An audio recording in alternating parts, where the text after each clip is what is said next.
Hello, welcome to another edition of Educate and Protect video podcast brought to you by Kavanack. These video podcasts are designed to be short 10 to 15 minute question and answer sessions on current and relevant topics affecting your business. Our goal is to help you better understand the present so you can have confidence in the future. My name is Megan Dickerson. I'm the Director of Risk Control and host of today's video podcast. And with me is Diana Dix, HR Risk Advisor for our Expanded Core clients here at Kavanack. Hi, Diana. How are you today? I'm doing well. It's Friday. Well, so when we're recording, so it's a good day. It is Friday. It is Friday. Probably won't be by the time folks get to see this, but over here it is Friday afternoon and we are having a good day. So a lot has happened in the last couple of weeks. Today we are talking about the fact that on September 9th, 2021, President Joe Biden announced that as part of his strategy to combat the COVID-19 pandemic, he was going to require that the U.S. Department of Labor use the Occupational Safety and Health Administration, which most of us know as OSHA, to create an emergency temporary standard, sometimes referred to as an ETS, requiring employers with 100 or more employees to ensure that all of their workers are fully vaccinated, or to require that unvaccinated workers produce a negative COVID-19 test on a weekly basis in order to enter a work site. It's a lot. The President also signed an executive order requiring all federal contractors and many healthcare workers to be vaccinated. And for that order, there's no option for weekly COVID-19 testing. So this is a lot. It's a big expectation of employers. It's going to have a big impact on a lot of our clients. So today we're here to discuss how this is going to impact businesses and how, if you are a business that may be impacted by this ETS or the executive order, what steps you should take to be in compliance with this regulation once it becomes effective, when we think it might be effective, how soon we think you might need to start complying, all of that kind of thing. Okay, Diana, so there's so many questions in light of this announcement. Some details, a lot more question than details. What do you want to share with our audience? Which employers are going to be covered? What's the most important information that folks need to know right now?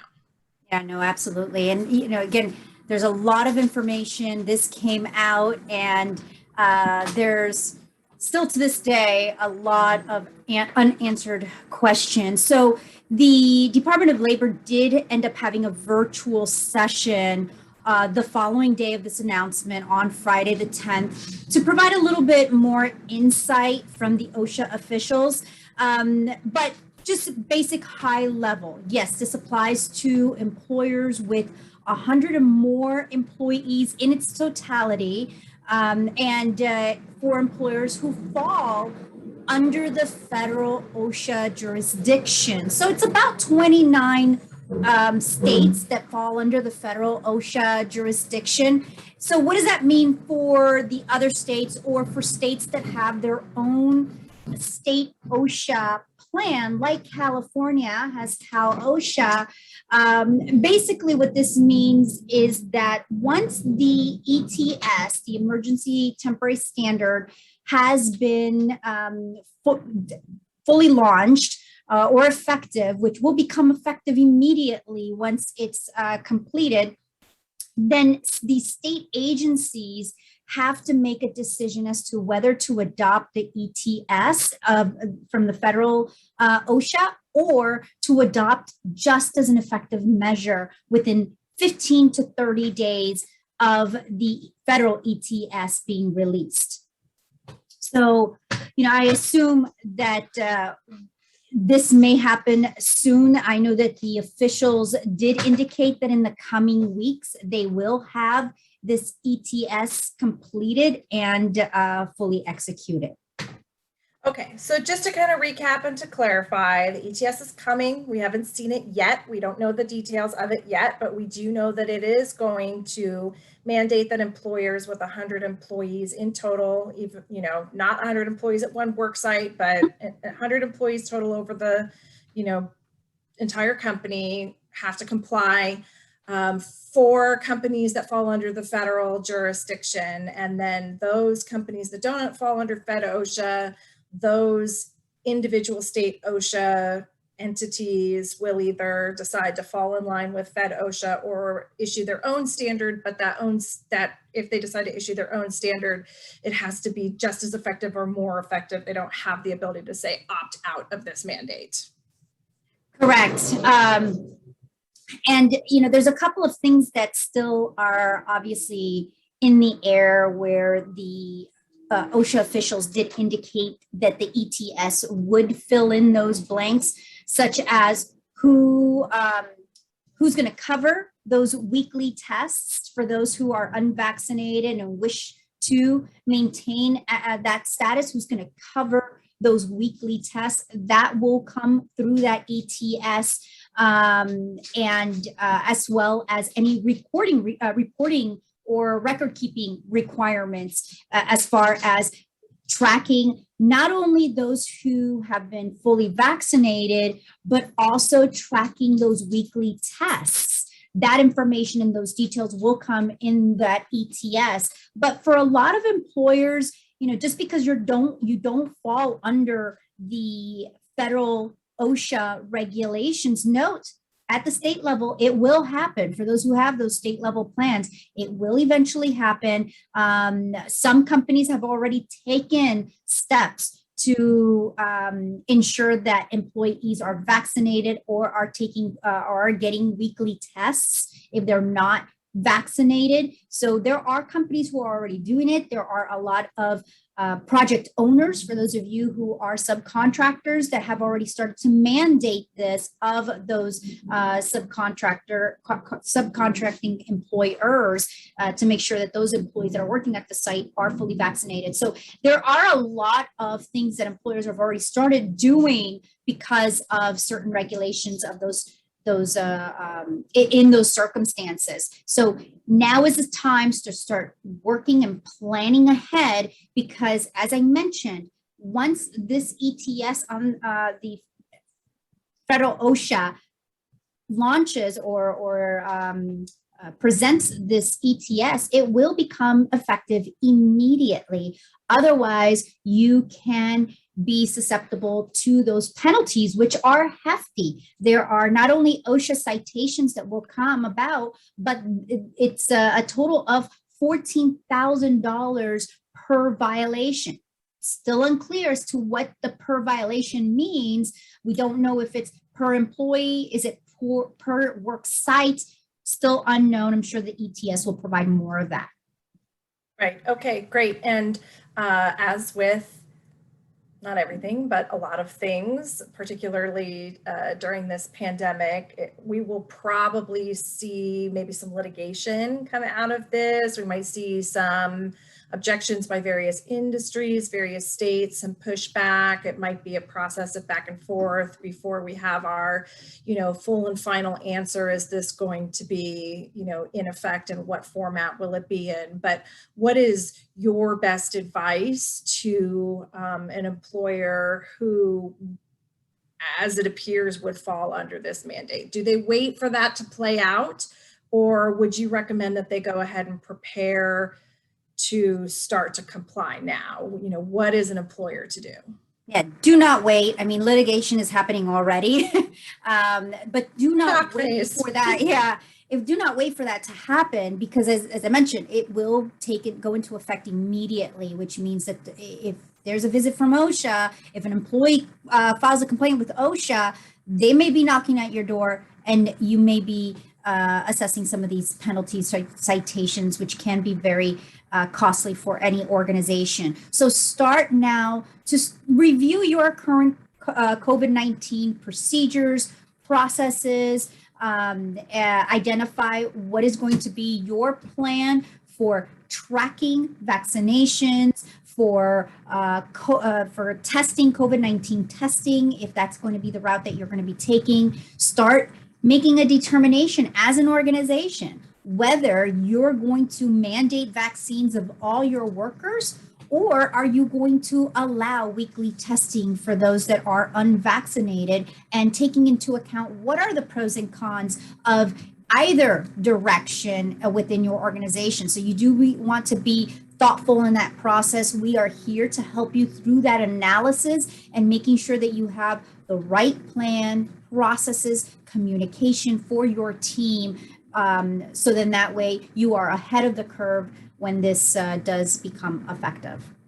Well, and ahead of a curve is a really good point too, because particularly if you are an employer with 100 or more employees, you have a large workforce and it's going to take some time to ramp this up. So starting to get those processes in place, or at least plan for them before this becomes effective, it's probably a smart idea, and waiting for litigation to play out might leave you flat-footed. Okay, Yeah. so that's the ETS. But the executive order called out federal employees and federal contractors. Now let's talk about what a federal contractor is. Who falls under that requirement without the COVID-19 testing opt-out?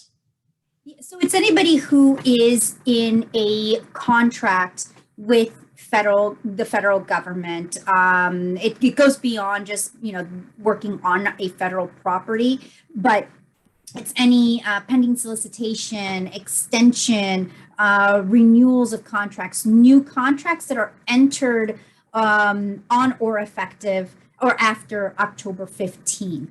There are more details that we are expecting to see through the executive order on September 24th. So I'm sure that we will do a follow-up or a blog with regards to how that does apply. But just note that if you are a federal contractor, then there is not going to be an option for weekly testing. This is a big impact for a lot of employers. So again, we'll learn more in the coming days, next week it looks like, but it is there's not going to be the option for a weekly testing. That means that everybody will have to be vaccinated who is going to be working on federal contracts. Or any business. Then also those employers, well, I guess really employers who fall either under the ETS or the executive order are going to need to start to consider how to handle those employees who don't want to comply. Either they don't want to be vaccinated, or they aren't providing their tests, or they aren't doing it consistently. And then that becomes a performance issue. Exactly. So, and trying to determine what's your process, right? That's why I think having a policy in place is going to be important, because then you can communicate what the expectation is. And when those employees do not meet those expectations, then it becomes a performance conversation, which could lead to progressive discipline. It could even lead to the situation of making a decision as far as the exit strategy with the employee or next steps. Needs to be done. Yes, a lot needs to be done. But and yes. I'll add one more thing too, is just keep in mind that this only applies to your employees that are actually coming to the workplace, the work site. It doesn't apply to your employees that are working fully remote. So for those organizations that have a hybrid workplace, a flex schedule, those employees that are coming in 2-3 days a week will have to comply, whereas your employees who are permanently working remote will not. I guess that makes sense, since it is a workplace safety order. Yeah. So there's clearly a lot to consider. Is there anything else that you would like employers to know or to consider before we wrap up?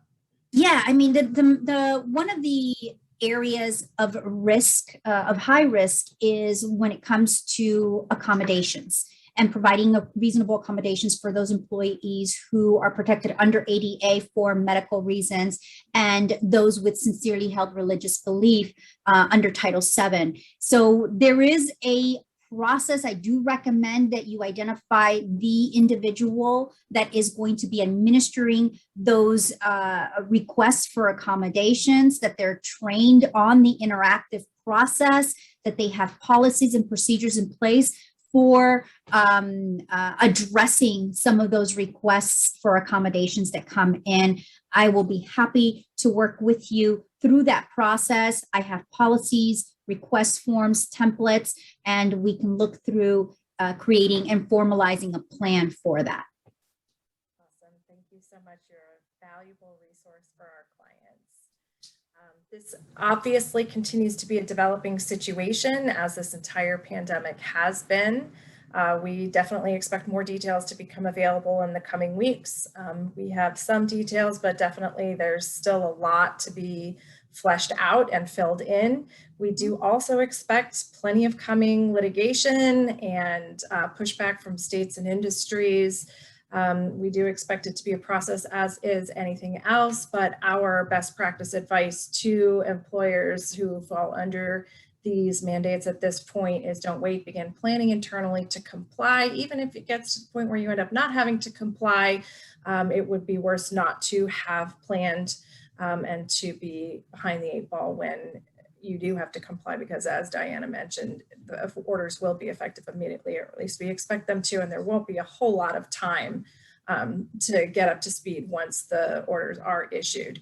So as always, we will continue to keep you informed, and we hope that the information you learned today is useful for you and will help you put the right plan in place for your business, both from a risk mitigation perspective and from a business strategy perspective, because we have to make those business decisions as well.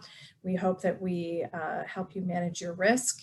And remember that we're here to help you navigate through these unprecedented times. We hope that eventually we're not in unprecedented times anymore, but even then we will be here to help you make the best choices for your business. So if you have any questions on COVID-19 or any other risk control related issues, please reach out to myself or Diana or any of our other risk control consultants for guidance. We're here to help. This wraps up our session of Educate and Protect. Thank you for joining me today. Thank you so much for being with us today, Diana, and stay tuned for more video podcasts presented to you by Cabinet.